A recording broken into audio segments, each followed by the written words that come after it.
Bruce Willis on a boat. And if he worked in Australia on a boat, we'd call him a water rat. Let's see some blood.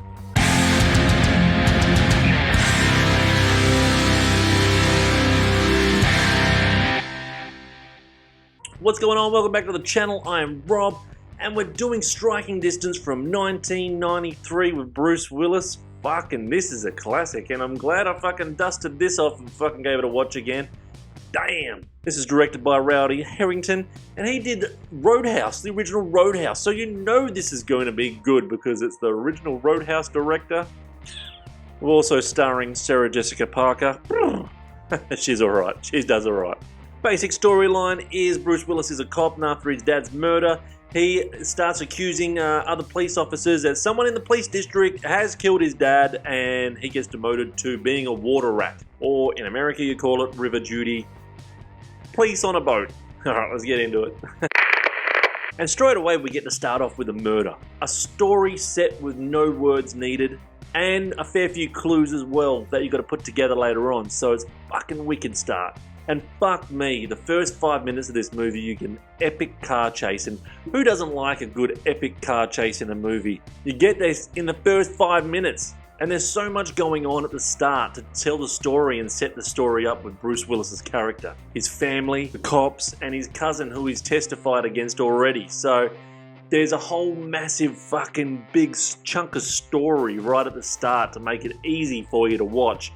And then after that, you've just got to sit back and put clues together of fucking who the murderer is. So after his dad gets killed, the story progresses to a few years later, now working on the river rescue. And it's not just an action movie, it's got a sprinkle of thriller and drama in there as well, but it's alright, it doesn't tarnish it at all, not at all. Character development is so important to take notice in this movie as well, as so many characters change their attitudes and become pricks. And Bruce Willis plays his role so good. Very suspicious of everyone and loyal to the job. The murders in this movie are very less is more, and it's perfect. You don't need to see everything all the time. Because really, the story of this movie is for you to try and figure out who the killer is before Bruce Willis does, really, when you're sitting back and watching it. After another hour of this movie, it really keeps you engaged in the story. So you're really focusing on the story. And there really is some 90s top-notch cast members in this movie as well that you will recognize when you watch it again. By saying their name, you'll go, meh. But then when you put it on, you'll go, oh, I know him, I remember him, I remember him. He's always in 90s movies. And believe it or not, Sarah Jessica Parker, she's young in this. And guess what? She's fucking not annoying. Holy shit, Sarah Jessica Parker isn't annoying in this. She's actually pretty good. The score in this is typical 90s action score, which is fucking wicked. Suspense music as well.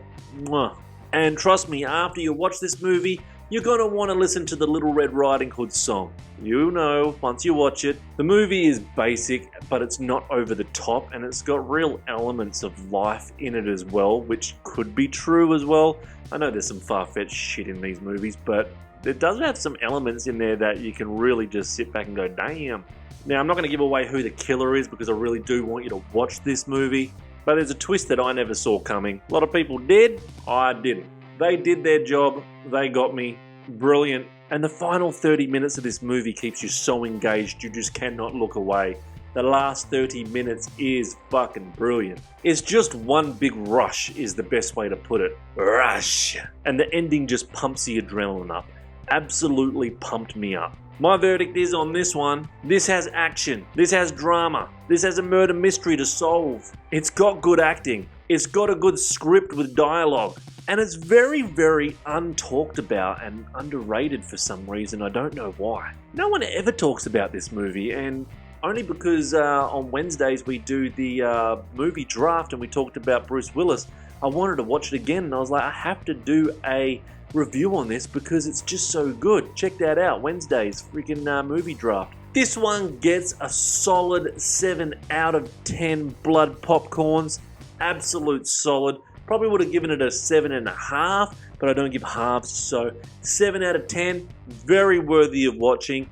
Very worthy of owning on DVD or Blu-ray. And I tell you right now, please find it and watch it. It's my recommendation for this weekend to watch. A little bit of Bruce.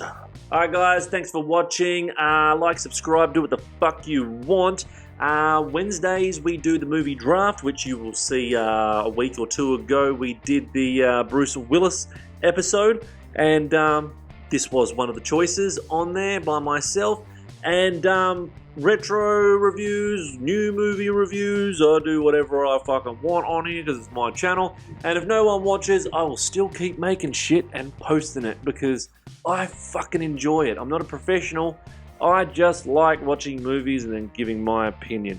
And opinions change. Like, I love watching movies 5 years after I've watched them the first time. I like to do the 5-year gap. Unless it's the Friday the 13th series, I watch that every year, the whole lot. But there's so many movies out there, I like to fucking give them a gap, and you never know what score you're gonna fucking give them. Anyway, I'll shut the fuck up. Like, subscribe, do what the fuck you want. Make sure you say hi to your mum for me. See you!